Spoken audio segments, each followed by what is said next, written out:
मेरे घर वाले मेरी शादी करना चाहते थे। मुझे इस चीज़ से कोई ख़ास मतलब ना था।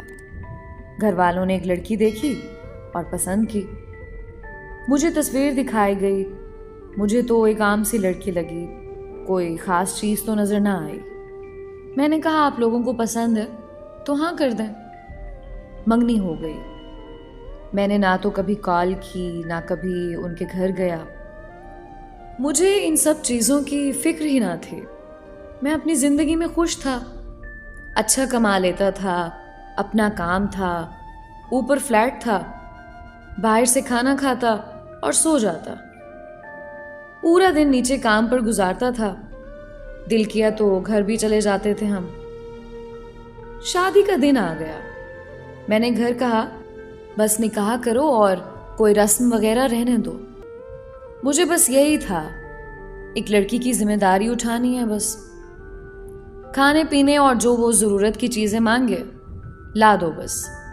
मतलब कि शादी ना भी होती तब भी अपना गुजारा हो रहा था।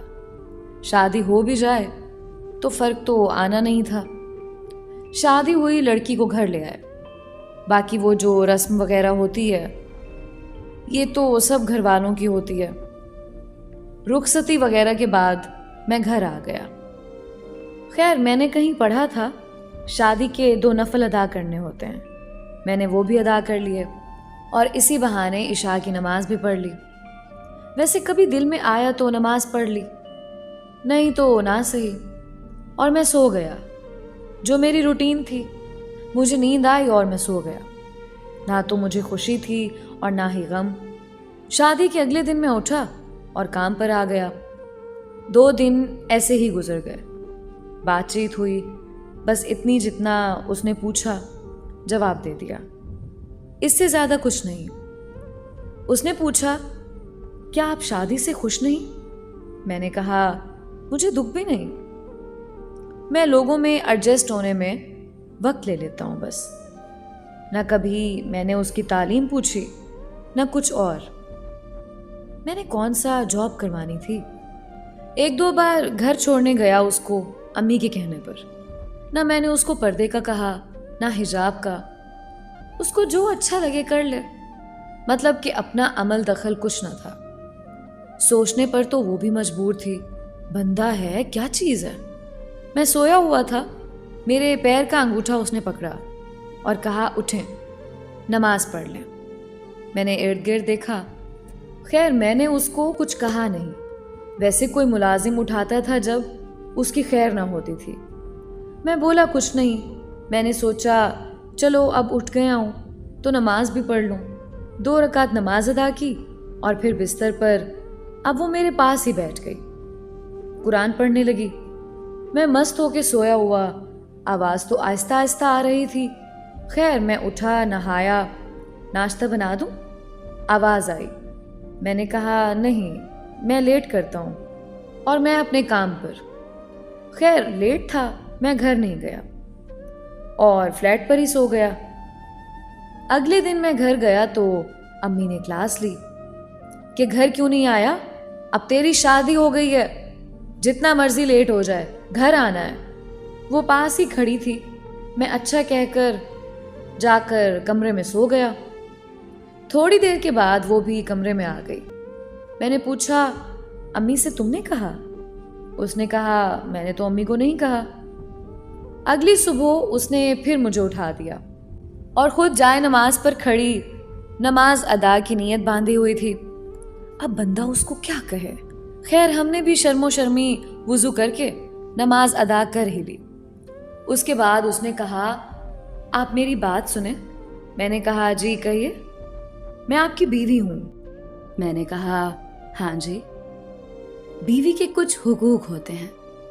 मैंने कहा पता है। उसके बाद वो कुरान पढ़ने लगी। मैं खामोश अपने मोबाइल पर लगा रहा। अगली रात वो शरारतें करने लगी और जैसे तैसे उसके हुकूक अदा किए या उसने अपने हुकूक ले लिए। वो लड़की आहिस्ता आहिस्ता मेरी जिंदगी में इन्वॉल्व होने लगी।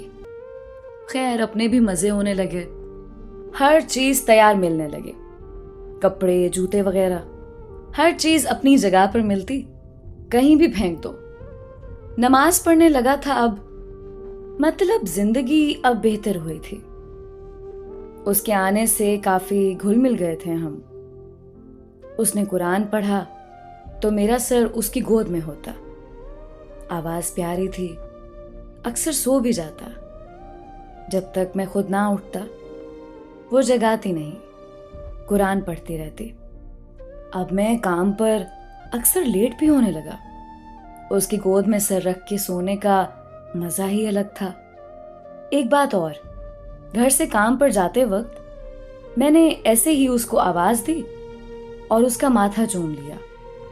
शाम को घर आया तो रंग रूप ही बदला हुआ। इतना खुश बंदा मैंने देखा ही नहीं। मैंने सोचा ये तो काम ही बड़ा सस्ता है। अब हर रोज माथा चूम कर जाता। वो कहीं भी मसरूफ हो, घर के कामों में, उसने कोई ना कोई बहाना करके कमरे में आना ताकि मैं उसका माथा चूम सकूं।